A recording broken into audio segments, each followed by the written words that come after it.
Всем привет, это Роман Горский, Street Name Froz.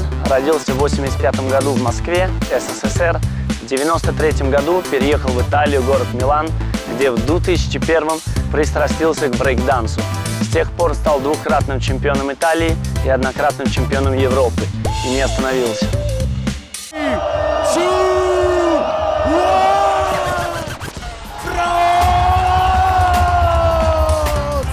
В КПРФ я вступил в 2012 году. Социалистическая идеология, она очень сильная тем, что преподносятся очень сильные лозунги и очень высокая цель.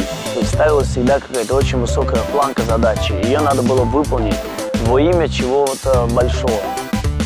Когда ты думаешь то, что наш народ чего он пережил, тебе становится легче как бы бороться за какую-то цель, которая не такая сложная, как была у наших предков.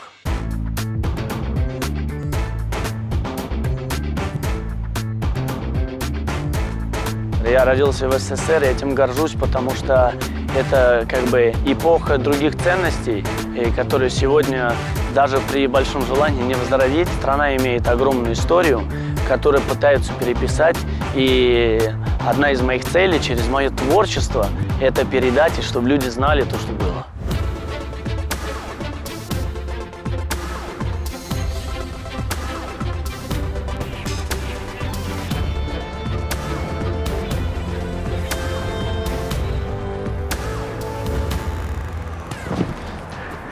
Как говорил Антонио Грамши, основатель Компартии Италии, «Оди l'indifferenti» – «Не терплю безразличных». Можно прожить громко.